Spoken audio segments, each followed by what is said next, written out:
Hello बच्चों, कैसे हो? आई होप आप अच्छे ही होंगे। जैसा कि आप सब जानते हो, आपने ऊंची उड़ान के लिए सबसे पहला टेस्ट दिया था लेवल 1 का। उसमें आपने खुद की मेहनत से अपना सिलेक्शन किया, उसके लिए आप सबको बहुत बहुत बधाई। लेकिन आप ये भी जानते हो कि अब आपका लेवल 2 का एग्ज़ाम होने वाला है, जो कि थोड़ा सा टफ होगा। तो उसके लिए थोड़ी सी अपन को तैयारी भी करनी पड़ेगी, है ना। इसलिए हम आज वीडियो लेकर के आए हैं। मेरा नाम है श्रेष्ठ जैन और मैं केमिस्ट्री पढ़ाता हूँ, यानी रसायन विज्ञान। जो आपके विज्ञान में 3 होते हैं ना, उसमें से आप आज रसायन विज्ञान के बारे में अपन देखेंगे। तो उसमें आप जानते हैं कि टोटल पूरे विज्ञान में 13 चैप्टर्स हैं, 13 अध्याय हैं। उनमें से रसायन विज्ञान के 2 अध्याय हैं। तो आज हम उनमें से एक अध्याय के बारे में देखेंगे, कोल एंड पेट्रोलियम, यानी कि कोयला और पेट्रोलियम। तो बिना टाइम वेस्ट किए अपन आगे बढ़ते हैं। देखिए बच्चों, आपके पेपर में इस तरह से कुछ पैटर्न आएगा, मतलब ये पेपर नहीं आएगा, इस तरीके का पेपर आएगा, इसलिए तो अपन देख रहे हैं। तो कुल मिला के 10 क्वेश्चन आएंगे आपके पूरे केमिस्ट्री के अंदर। तो हम एक एक करके सारे क्वेश्चन देखेंगे। तो शुरू करते हैं। सबसे पहला question, coal and petroleum are, कोयला और पेट्रोलियम है क्या है, वही तो देखना है अपने को। देखिए आपके सामने ऑप्शन भी दे रखे हैं, अक्षय संसाधन, जीवाश्म ईंधन, नवीकरणीय संसाधन और ये सभी।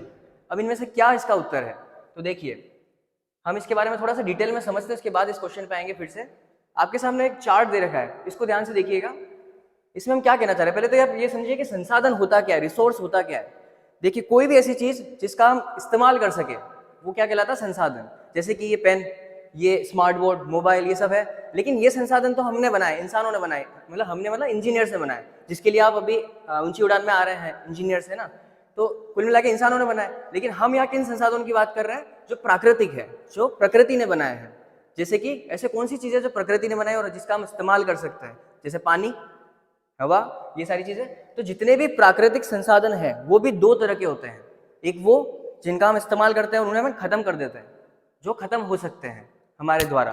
और एक वो जिनको हम खत्म कर ही नहीं सकते, जो बस चलते ही रहते हैं बस ऐसे ही।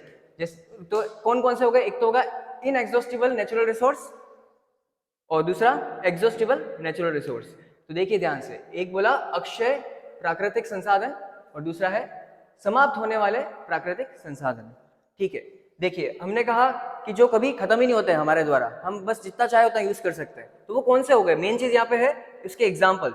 तो देखिए ध्यान से, वाटर, एयर, सनलाइट एक्सेट्रा। मतलब क्या, पानी, पानी कभी खत्म नहीं होता। अब आपके मन में एक सवाल आएगा, सर पानी कभी खत्म नहीं होता तो फिर ये नारे क्यों लगाते हैं कि पानी बचाओ ये वो। देखिए 2 चीजें समझना, एक तो होता है पानी और एक होता है पीने का पानी। दोनों में बहुत बड़ा फर्क है। हम जब पानी की बात करते हैं तो पानी तो बहुत है, अपार है हमारी दुनिया में, आप समुद्र को देख ले, लेकिन वो पानी पीने लायक नहीं है। ठीक है, तो पीने के पानी की बात करें तो वो खत्म हो सकता है, लेकिन हम पानी की बात करें वो खत्म नहीं हो सकता। इसलिए हमने क्या बोला, अक्षय प्राकृतिक संसाधन। दूसरा एयर, हवा, कितनी भी ले सकते हैं हम, कोई दिक्कत नहीं है, लिमिटेड कुछ भी नहीं है इसमें। सनलाइट, देखिए धूप आ ही रही है, सूरज कभी खत्म हो रहा है क्या, नहीं हो रहा। बिल्कुल ऐसा तो नहीं रात पड़ जाती है सूरज खत्म हो गया, वो अगले दिन फिर आएगा। तो वो अनलिमिटेड है। तो ये सब अनलिमिटेड क्वांटिटी में हम उसको खत्म नहीं कर सकते। तो ये हो गए अक्षय प्राकृतिक संसाधन। उसके एग्जाम्पल्स आपको याद रखने, उसके उदाहरण आपको याद रखने हैं। दूसरी तरफ समाप्त होने वाले, अब समाप्त होने वालों में 2 चीजें आती हैं। एक वो कि समाप्त हो गए उसके बाद हम उनको वापस बना सकते हैं, वापस ला सकते हैं। और एक वो जो समाप्त हो गए उसके बाद हम उनको वापस नहीं ला सकते। तो उसमें 2 तरह के आ गए, एक है नवीकरणीय और एक अनवीकरणीय, मतलब रिन्यूएबल और नॉन रिन्यूएबल। अब इसमें भी इंपॉर्टेंट क्या है, अपने उदाहरण। अब जैसे देखो फ्रेश वाटर, पीने वाला पानी, मैंने बोला ना कि वो खत्म होने योग्य है, मतलब खत्म कर सकते हैं, लेकिन इसको वापस भी लाया जा सकता है। बारिश होती है नहीं होती है, हम झील वगैरह इकट्ठा करते हैं कि नहीं पानी, तो वो वापस ला सकते हैं। सोइल यानी मिट्टी, मिट्टी खत्म हो, मतलब खराब हो सकती है, उसको वापस उपजाऊ बनाया जा सकता है। फॉरेस्ट यानी जंगल में आग लगती है, खत्म हो सकता है, उसको वापस बना सकते हैं, हम प्लांटेशन करते हैं ना। और वाइल्ड लाइफ वगैरह जितने भी जीव जंतु, सबको वापस अपन प्रिजर्व कर सकते हैं, कंजर्व कर सकते हैं। जबकि नॉन रिन्यूएबल यानी कि जो एक बार समाप्त हो गए तो वापस नहीं है, मतलब अपने टाइम स्केल में वापस नहीं आएंगे, हमारे जीते जी हम उसको वापस नहीं ला सकते। जैसे कि फॉसिल फ्यूल और मिनरल्स। अब ये क्या है, खनिज पदार्थ अपन बोलते हैं ना, वो एक बार खत्म हो गए तो हो गए। और फॉसिल फ्यूल्स मतलब अभी आगे जाके देखेंगे फॉसिल फ्यूल क्या होता है। कोल एंड पेट्रोलियम, मेन अपना पूरा चैप्टर इसी के ऊपर डिपेंडेंट है, पूरा अध्याय इसी पे फोकस किया गया है। तो कोई पूछ ले फॉसिल फ्यूल यानी कोल एंड पेट्रोलियम क्या होते हैं, तो वो समाप्त होने वाले प्राकृतिक संसाधन, और उसमें भी कौन से, जिसको अपन वापस नया नहीं कर सकते। तो हम अपने सवाल पे पहले वापस आते हैं। देखो ध्यान से, हमने क्या पूछा था, कोल एंड पेट्रोलियम क्या है, तो क्या वो इनएग्जॉस्टिबल है। इनएग्जॉस्टिबल का मतलब जो कभी खत्म नहीं होते, नहीं, वो तो खत्म होते हैं। तो इसका मतलब पहला ऑप्शन तो गलत हो गया। ठीक है, दूसरा फॉसिल फ्यूल है, हाँ अभी बताया फॉसिल फ्यूल होते हैं वो, है ना, फॉसिल फ्यूल। और तीसरा रिन्यूएबल, क्या रिन्यू वापस बना सकते, नहीं बना सकते। तो हमारे पास सिर्फ एक ही चीज है, ना तो वो अक्षय संसाधन है, ना ही वो नवीकरणीय है, और ये सभी तो हो नहीं सकता जब दो नहीं है। तो हमारे पास एक ही ऑप्शन बचता है, वो क्या है हमारा जीवाश्म ईंधन, जो जीवों से मिलता है हमें। वो कैसे मिलता है हम देखेंगे आगे। तो हमारा सही उत्तर क्या हो गया, बी हमारा सही उत्तर हो गया। तो ऐसे ही आपको वहां OMR में बी करना है, ये वाला नहीं, जो क्वेश्चन आएगा वो करना है।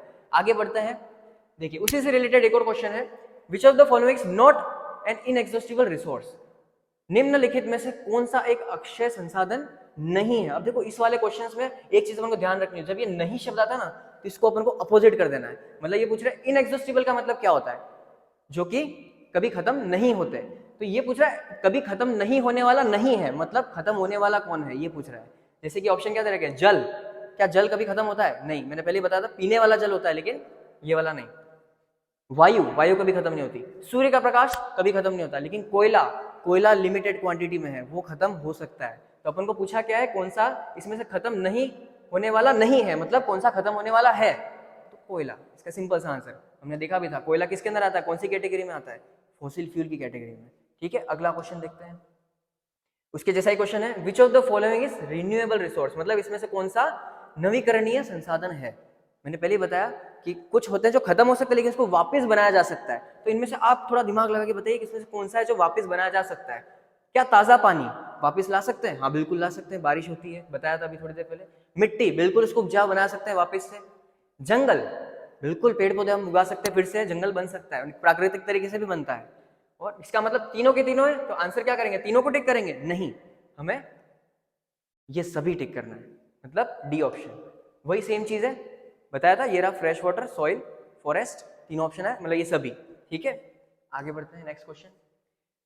Different products obtain from coal are coke, coal tar, CO2 etcetera, this are obtain by the process of, मतलब ये बोल रहे हैं कि ये जो कोयला है ना, ये कोयला तो हमारे काम आता ही है, जैसे बिजली बनाने के काम आता है, लेकिन ये कोयले से भी बहुत सारी चीजें मिलती है हमें, जैसे कि कोक, कोल टार, CO2, ये सारी चीजें, और ये सारी चीजें भी अकेले अकेले में काम आती है अपने। तो ये सारी चीजें, अब इसमें क्वेश्चन ये है कि ये सारी चीजें कोयले से कैसे बनाई जाती है, मतलब कैसे उससे निकालते हैं कोयले से, मतलब ऐसा कौन सा प्रोसेस है, ऐसा कौन सा प्रक्रिया है जिससे अपन ये करते हैं। तो ऑप्शन क्या है, एक सरल आसवन, आंशिक आसवन, विनाशकारी आसवन, इनमें से कोई नहीं। चलिए देखिए मैं आपको आंसर बताता हूं, इसका आंसर है विनाशकारी आसवन। अब आप पूछेंगे सर विनाशकारी आसवन क्या होता है, तो देखो जरा क्या होता है। ये डायग्राम को देखो ध्यान से, ये क्या बता रहा है डायग्राम। इसमें देखो ये जो ट्यूब दिख रही है, दो, एक और दो, ये दोनों टेस्ट ट्यूब कहलाती है। क्या कहलाती है, टेस्ट ट्यूब। अब इस टेस्ट ट्यूब में एक में अपन ये काला काला क्या भरा हुआ है, कोयला, क्या भरा है, कोयला। अब इसके नीचे देखो बंसर बर्नर जो है ना, ये बर्नर क्या होता है, जो आग लगाता है, देखो ब्लू ब्लू कलर की आग है इधर, अपने घर में होती है ना गैस स्टोव में ब्लू कलर, वैसी ब्लू तेज आग होती है एकदम।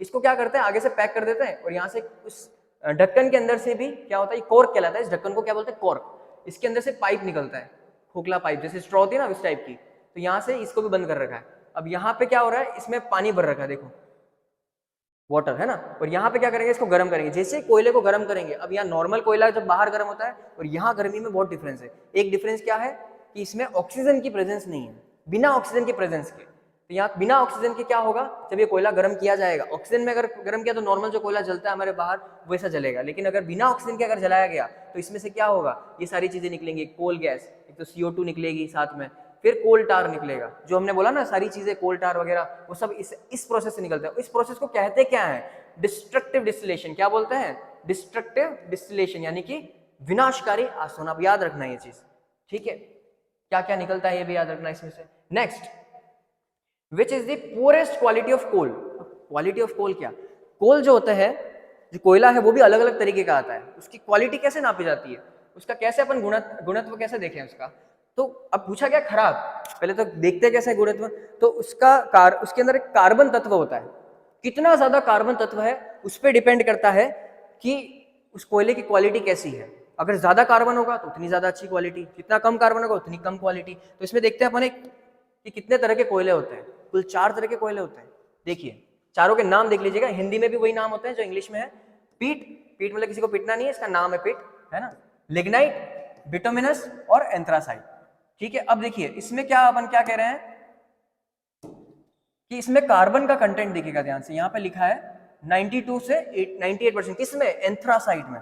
एंथ्रासाइट वो कोयला है जिसके अंदर लगभग 92 से सबसे भी ज्यादा % कार्बन होता है। क्या होता है, कार्बन। हाईएस्ट क्वालिटी कोल कहलाता है एंथ्रासाइट। याद रखना। उससे कम क्वालिटी वाला बिटुमिनस, उससे कम क्वालिटी वाला लिग्नाइट, और सबसे कम 50%। देखो पिट गया ये तो, इसका नाम भी क्या है, पिट। ठीक है, यही तो क्वेश्चन था हमारा। देखो एक बार फिर से क्या बोला, सबसे खराब गुणवत्ता वाला कौन सा कोयला है, तो हम क्या आंसर देंगे, पीट। लेकिन अगर क्वेश्चन ये आ गया तो सबसे अच्छा कौन सा है, तो क्या आंसर दोगे, एंथ्रासाइट। ठीक है, तो ये कोयले के बारे में ध्यान रखना कि कितने तरह के होते हैं। ठीक है, आगे बढ़ते हैं अपन। Next, petroleum is homogeneous mixture of different liquid called petrochemical such as petrol, diesel, kerosene, fuel oil. ये सारे एग्जांपल्स दे रखे हैं। अब एक चीज समझना, पेट्रोलियम जब भी हम भी बोलते हैं हमें पेट्रोल वाली फीलिंग आती है। पेट्रोल अलग चीज है, पेट्रोलियम अलग चीज है। पेट्रोलियम क्या है, जैसे पूरा बहुत सारे लिक्विड मिक्स कर दिए जो प्रकृति में पहले से मिक्सड है। कौन से लिक्विड, आपने पेट्रोल देखा है, डीजल देखा है, kerosene, fuel oil, petroleum gas, ये सारी चीजें जब मिक्स हो जाती है तो उस मिक्सचर को क्या बोलते हैं, वो बराबर तरीके से मिक्स होती है, इसलिए होमोजीनियस बोला। ठीक है, तो ये सजातीय का मतलब यही है कि पूरी तरह से मिक्स हो जाना एक जैसा, और बिल्कुल काले कलर का गाढ़ा लिक्विड होता है जिसको क्या बोलते हैं, पेट्रोलियम। उस पेट्रोलियम में बहुत सारे लिक्विड होते हैं अलग अलग, जिसको जो अलग अलग नाम दिए हमने, petrol, diesel, kerosene, fuel oil, ये सारी चीजें, बिटुमिन, ये सब नाम दिए हमने। अब इसमें पूछा यही है कि ये पेट्रोलियम से, इस लिक्विड से, इन छोटे छोटे अलग अलग जो लिक्विड है उनको कैसे निकाला जाता है, उनको अलग कैसे किया, कौन सी ऐसी प्रक्रिया है जिसको यूज किया जाता है। तो ऑप्शन देखो वही वाले हैं जो कोयले में थे, simple distillation, fractional distillation, destructive distillation और नॉन ऑफ दिस, मतलब विनाशकारी आसवन, आंशिक आसवन, सरल आसवन, और इनमें से कोई नहीं।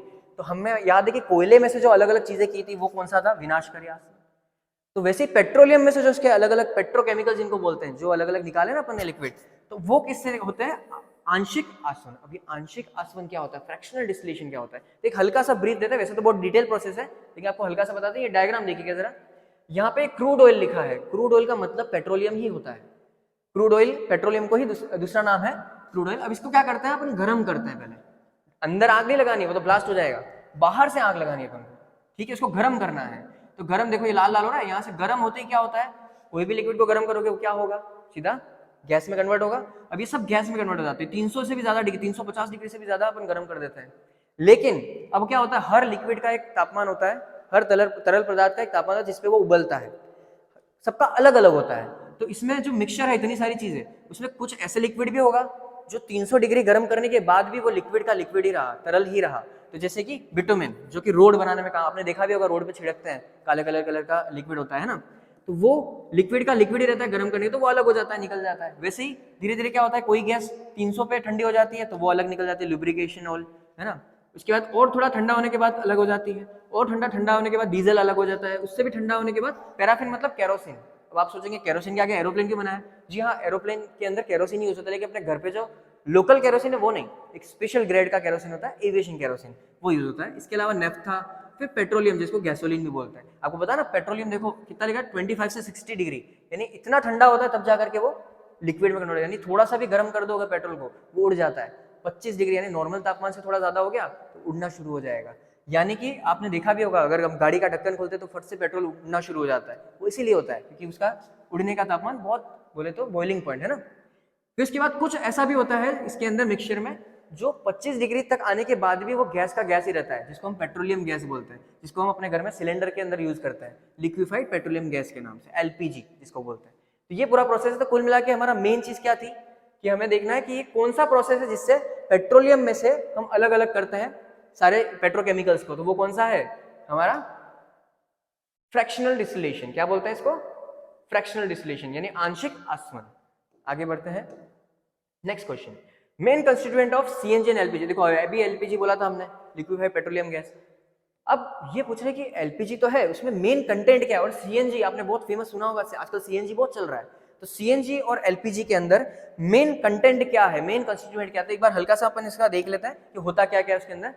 हम बात करेंगे सीएनजी की, तो सीएनजी में मेनली देखो 93% मीथेन होता है, बाकी सब थोड़ा बहुत नाइट्रोजन, कार्बन डाइऑक्साइड, प्रोपेन और थोड़े बहुत इथेन वगैरह होता है। कि मेन क्या होता है अपना, मीथेन। तो हमें ये पता चल गया कि सीएनजी में मेन क्या होता है, मीथेन। वैसे ही एलपीजी की बात करें तो एलपीजी में मेनली क्या होता है, ब्यूटेन, बाकी सब प्रोपेन, प्रोपाइलिन, ये सब छोटे मोटे होते हैं, मेन चीज क्या होती है, ब्यूटेन। तो क्वेश्चन यही पूछा है कि मेन कंस्टिट्यूएंट मतलब मुख्य घटक किस किस के, सीएनजी के और एलपीजी के क्रमशः क्या है, ये सबसे इंपॉर्टेंट है, रिस्पेक्टिवली। रेस्पेक्टिवली मतलब अपन किसी का आदर नहीं कर रहे हैं, यहाँ पे मेन है सीक्वेंस में। बताइए मुझे कि पहले तो बताइए सीएनजी के अंदर मेन क्या है, उसके बाद बताइए एलपीजी में मेन क्या है। तो अगर हम बात करें सीएनजी और एलपीजी की, तो देखिए हमने अभी देखा थोड़ी देर पहले कि सीएनजी में मेन क्या था, मीथेन, यानी पहले मीथेन आना चाहिए नाम और फिर बाद में ब्यूटेन आना चाहिए। तो मीथेन और ब्यूटेन कहाँ लिख रखा है, देखिए मीथेन और ब्यूटेन डी ऑप्शन में दे रखा है, तो आंसर क्या होना चाहिए अपना, ऑप्शन डी। तो देख लेते हैं, ऑप्शन डी करेक्ट है अपना। नेक्स्ट क्वेश्चन पे देखते हैं अपन, mixture of CO and N2 is called, भाई CO और N2 के मिश्रण को क्या कहते हैं। तो ये अपन को याद, कुछ चीजें अपन को याद करनी पड़ती है, इसे समझने से काम नहीं होता। तो एक बार आपको मैं एक चीज बता रहा हूँ, ये 3 चीजें याद कर लीजिए, तीनों गैस है, एक तो कोल गैस यानी कोयला गैस, बायोगैस, और तीसरा उत्पादक गैस यानी कि प्रोड्यूसर गैस। तो देख लीजिए क्या बोला हमने, CO प्लस N2 क्वेश्चन था, तो उसको क्या बोलते हैं, प्रोड्यूसर गैस। तो इस क्वेश्चन का आंसर तो मिल गया, लेकिन हो सकता है अपन को कुछ और पूछा जाए कभी। तो क्या हो सकता है, बायोगैस क्या होता है, मीथेन, CH4 मतलब मीथेन होता है, तो CH4 प्लस CO2।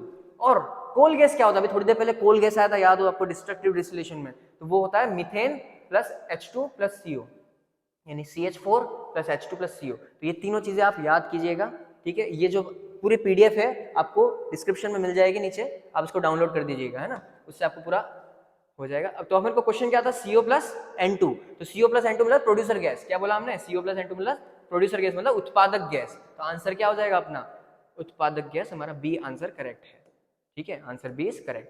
आगे बढ़ते हैं नेक्स्ट क्वेश्चन पे, coal is obtained from the dead remains of, अच्छा कोयला मिलता कैसे है, ये पूरा प्रोसेस था, आपने 8 में पढ़ा होगा, फिर भी मैं हल्का सा बता देता हूँ कि हमारे जो एनिमल्स या प्लांट्स होते हैं ना, कि कोल एंड पेट्रोलियम एनिमल्स और प्लांट्स के अवशेषों से, उसी से मिलते हैं, पूरा जो जमीन के अंदर दफन हो जाते हैं, और लाखों करोड़ों साल लगते हैं इसको पूरा प्रोसेस होने में, है ना, कार्बोनाइजेशन जो प्रोसेस होता है पूरा, कोलिफिकेशन, ये सारे प्रोसेस मिल करके फिर बनता है कोयला और पेट्रोलियम। लेकिन अब ये पूछा कि कोयला स्पेसिफिकली अगर बात करें किससे, क्या पौधों के अवशेषों से मिलता है या फिर पशुओं के, तो यहाँ क्वेश्चन यही है। तो आप देख लेते हैं, देखिए कोयला जो होता है वो डेड रिमेन्स ऑफ प्लांट मतलब पौधों के मृत अवशेष, उनसे मिलता है, जबकि पेट्रोलियम और नेचुरल गैस यानी सीएनजी जिसको बोला था, है ना, वो मिलता है पशुओं के मृत अवशेष से। ये तो आपको याद रखनी दोनों चीजें, ठीक है। तो यहाँ पे हो गया कोयले की बात की, तो पौधों की बात करेंगे अपन, ठीक है। आगे बढ़ते हैं, नेक्स्ट क्वेश्चन देखते हैं हमारा, petroleum and natural gas is obtained, same question है, बस दूसरा वाला पूछ लिया। क्या पेट्रोलियम और नेचुरल गैस कैसे मिलेगा, हमें पता है पशुओं से, हमने देखा था अभी थोड़ी देर पहले कि पशुओं के तरफ से, ठीक है।